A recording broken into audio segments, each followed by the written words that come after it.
నమస్తే, welcome to mega 9 of the record. This is Tejaswi.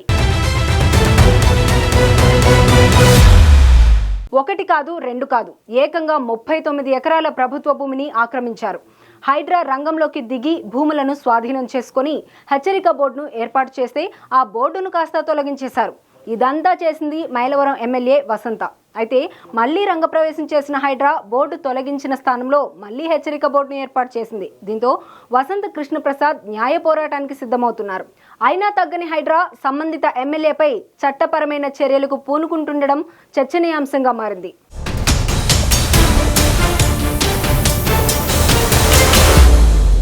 హాఫీస్పేట్లోని TDP MLA వసంత కృష్ణప్రసాద్ వివాదాస్పద భూములకు సంబంధించి ఇప్పుడు సరికొత్త వివాదం మొదలైంది. వసంత కృష్ణప్రసాద్ ఆధీనంలో ఉన్న భూములను కొద్ది రోజుల క్రితం హైడ్రా స్వాధీనం చేసుకుంది. ఆ సమయంలో ఆ భూములపై కోర్టులో 5 పిటిషన్లు పెండింగ్లో ఉన్నాయంటూ బోర్డు పెట్టింది హైడ్రా.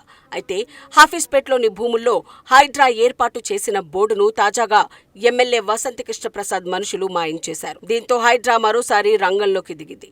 తొలగించిన బోర్డు స్థానంలోనే మళ్లీ హెచ్చరిక బోర్డును ఏర్పాటు చేసింది.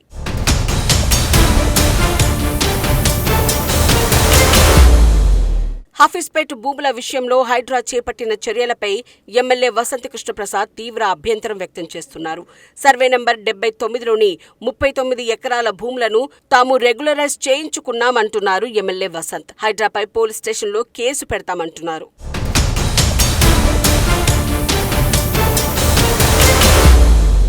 ఇక వసంత్ వ్యాఖ్యలపై హైడ్రా మరోసారి స్పందించింది. సర్వే నంబర్ 79లో ఉన్న 39 ఎకరాల భూమంతా ప్రభుత్వానిదేనని ప్రకటించింది హైడ్రా.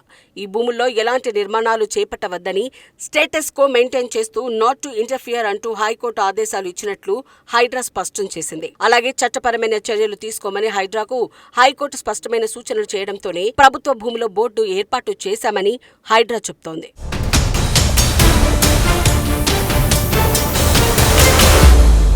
ప్రభుత్వ భూములను కబ్జా చేసింది కాక హైడ్రా పెట్టిన బోర్డులను తొలగించినందుకు ఎమ్మెల్యే వసంత కృష్ణప్రసాద్ పై పోలీస్ స్టేషన్లో ఫిర్యాదు చేస్తామని ఎమ్మెల్యే వసంత్ పై చట్టపరమైన చర్యలకు ముందుకు సాగుతోంది హైడ్రా. మొత్తం మీద హాఫీస్పేట్లోని సర్వే నంబర్ 79లో ఉన్న 39 ఎకరాల భూమిని ఎమ్మెల్యే వసంత్ ఆధీనం నుంచి హైడ్రా పూర్తి స్థాయిలో స్వాధీనం చేసుకుంది. హైదరాబాద్ లోని మరికొన్ని ప్రభుత్వ భూముల కబ్జాలపై కూడా హైడ్రా ఇదే స్థాయిలో ముందుకు సాగుతున్నట్లు తెలుస్తోంది.